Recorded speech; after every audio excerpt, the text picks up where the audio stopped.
I love poetry. And the result of that is me having accumulated a fair bit of poetry, some of which I've read and some of which I haven't. But today I would like to read you some of my favorite poems in an effort to try and convince you that poetry is cool and that you should read more poetry. The first collection I'm going to read you poems from is 73 Poems by E. Cummings. This was the first collection of poetry I think I ever read. I would not recommend E. Cummings as your first poet to be reading, because his poetry is a little bit confusing, and his format of writing poems is very strange. And if you can see here, it's very disjointed, and he breaks up words halfway through the word, and it's very weird, but it's really beautiful as well. So each of his poems are just titled by the first line of the poem. So this poem is called Because It's, and this is my favorite E. Cummings poem that I've come across so far. Because it's spring, things dare to do people, and not the other way around. Because it's April, lives lead their own persons instead of everybody else's. But what's wholly marvelous, my darling, is that you and I are more than you and I, because it's we. That is my favorite poem. I don't know why, but it speaks to me. It really speaks to me, and I really enjoy it. So that was the first one. And then I have two other poems tabbed here. One of them is quite long, so I might not read you this one, but the other one, poem number 38, called Silently If Out of Not Knowable. Silently if out of not knowable, night's utmost nothing wanders a little guess. Only which is this world? More my life does not leap than with the mystery your smile sings, or if spiraling as luminous they climb oblivion, voices who are dreams, less into heaven certainly earth swims, then each my deeper death becomes your kiss. Losing through you what seemed myself, I find self's unimaginably mine, beyond sorrow's own joys and hoping's very fears. Yours is the light by which my spirit's born. Yours is the darkness of my soul's return. You are my sun, my moon, and all my stars. And you might be very familiar with that last line of the poem because it was very popular on Pinterest a couple of years ago as a quote that everybody was using about their loved one. But now you know where that quote actually comes from. It's an E. Cummings poem, and even though not all of it makes sense, you have to read all of his poems, I feel, a couple of times before you really get to understand what he's saying. But that's E. Cummings for you. Then the next one is a tiny little book, and it contains only one poem. It is called Warning, When I Am an Old Woman I Shall Wear Purple by Jenny Joseph. Warning. When I am an old woman, I shall wear purple, with a red hat which doesn't go and doesn't suit me, and I shall spend my pension on brandy and summer gloves and satin sandals and say we've no money for butter. I shall sit down on the pavement when I'm tired, and gobble up samples in shops, and press alarm bells and run my stick along the public railings and make up for the sobriety of my youth. I shall go out in my slippers in the rain, and pick flowers in other people's gardens and learn to spit. You can wear terrible shirts and grow more fat and eat 3 pounds of sausages at a go, or only bread and pickle for a week, and hoard pens and pencils and beer mats and things in boxes. But now we must have clothes that keep us dry, and pay our rent and not swear in the street, and set a good example for the children.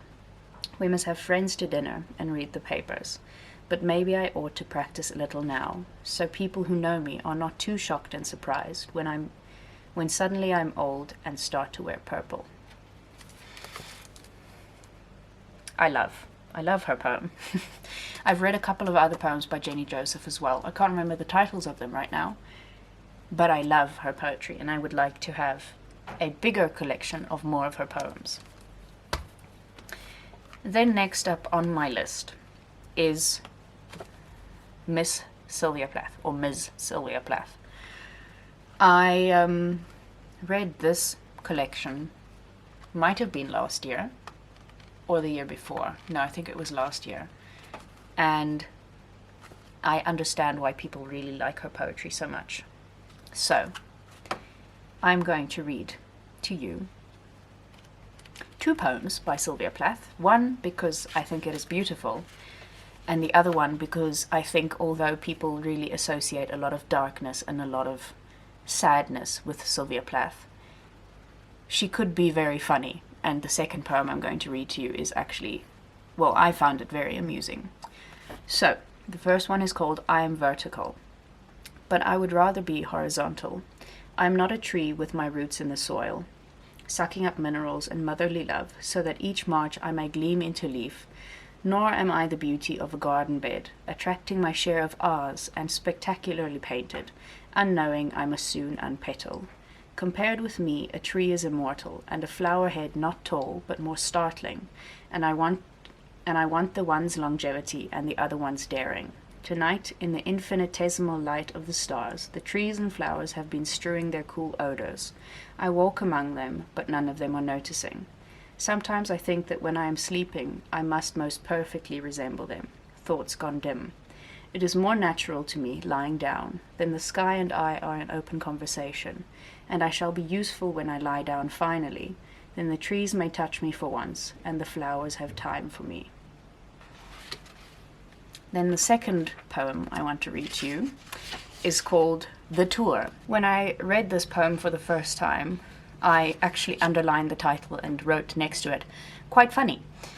So, apparently I found it funny. Okay, The Tour. Oh, maiden aunt, you have come to call. Do step into the hall, with your bold gecko, the little flick.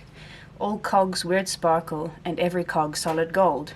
And I in slippers and house dress with no lipstick. And you want to be shown about. Yes, this is my address. Not a patch on your place, I guess, with the Javanese geese and the monkey trees. It's a bit burnt out, a bit of a wild machine, a bit of a mess. Oh, I shouldn't put my finger in that, auntie. It might bite. That's my frost box, no cat, though it looks like a cat, with its fluffy stuff, pure white.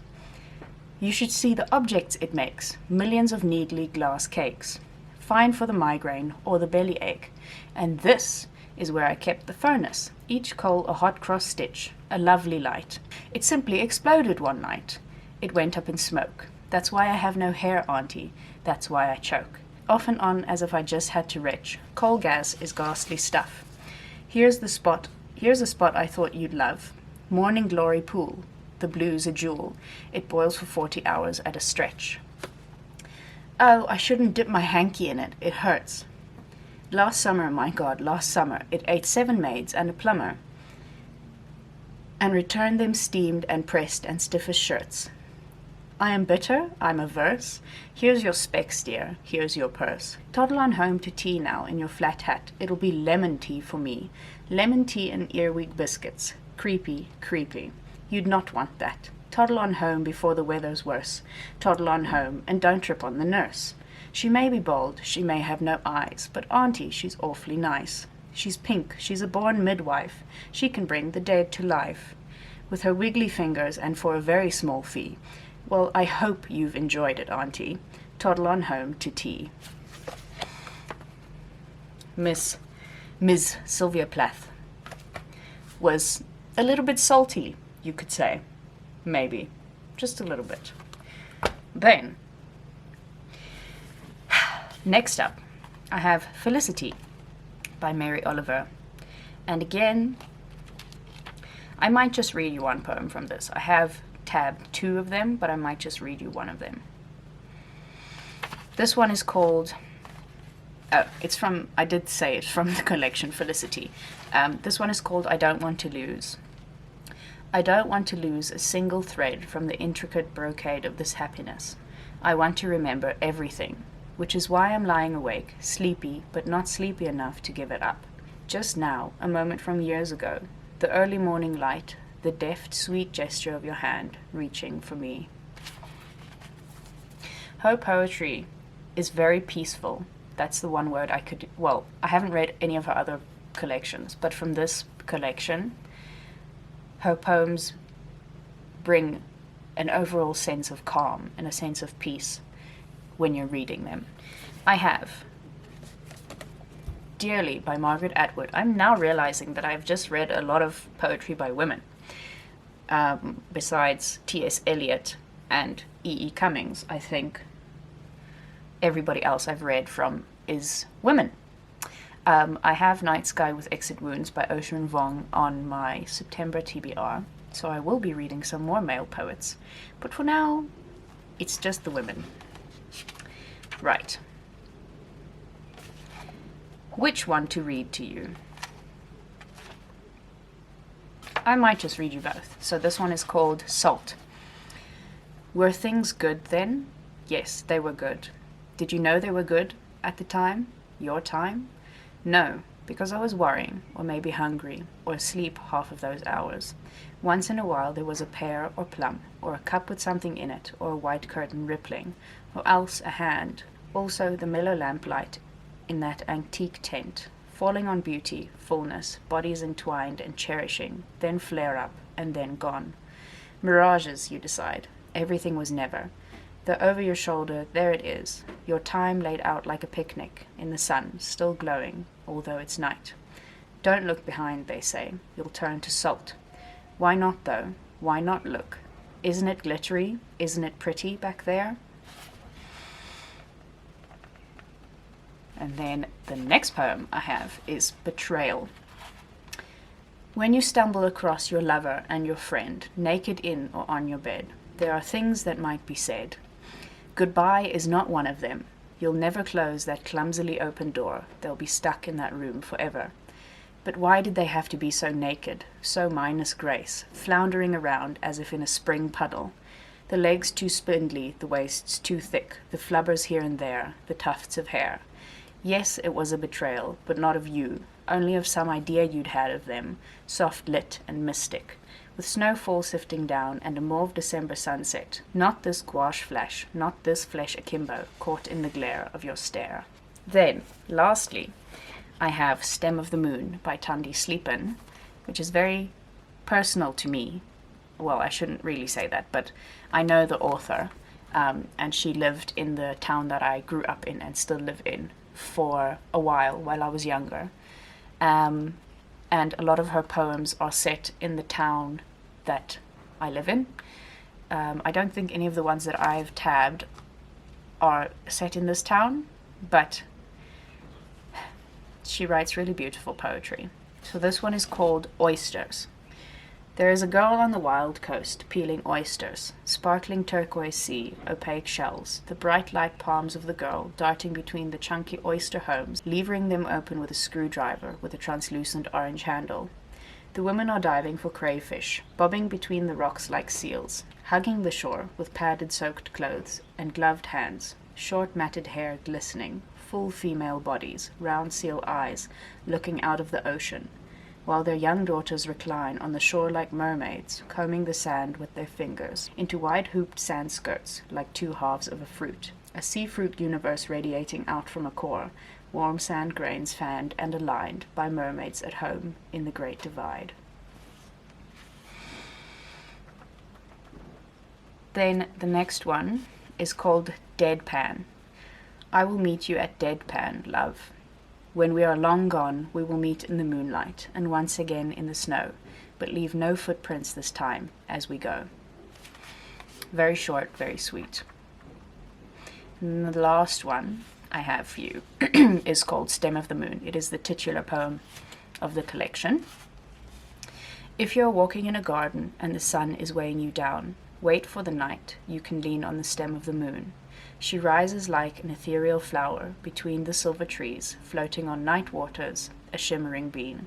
In the balm of the night she arrives like a pathway, a glowing bridge, my breath on dormant moths, stirring them to life, night piecing me together from the crush of the day. People so fragile and far, we barely brush each other with our tendril arms. The sun evaporating and reforming us like clouds, carded and rearranged in the absorbent air. We are names in the wind. As children we hold visions in our hands. Later they are lost in pockets. Seemingly forgotten in our floodlit sky, how we forget her bloom and poison her root. Yet she reaches out like a kite in our hands. We can let out more string, and more and more, and more until we are there and the earth has become a precious blue flower in our hands. there's that. So, I hope you now know that poetry is cool and really lovely, and that you should read more poetry because I say so. For no other reason than I say so. I will add links to all of the books that I've read from, so that you can go and buy them if what I've read to you has intrigued you. I hope you will be able to find them all over the world, because some of them are quite old, and I think especially Stem of the Moon might only be available in South Africa. But you never know, so I will link them. Nonetheless, I hope you enjoyed this video, and I will see you all again next week with another one. Bye.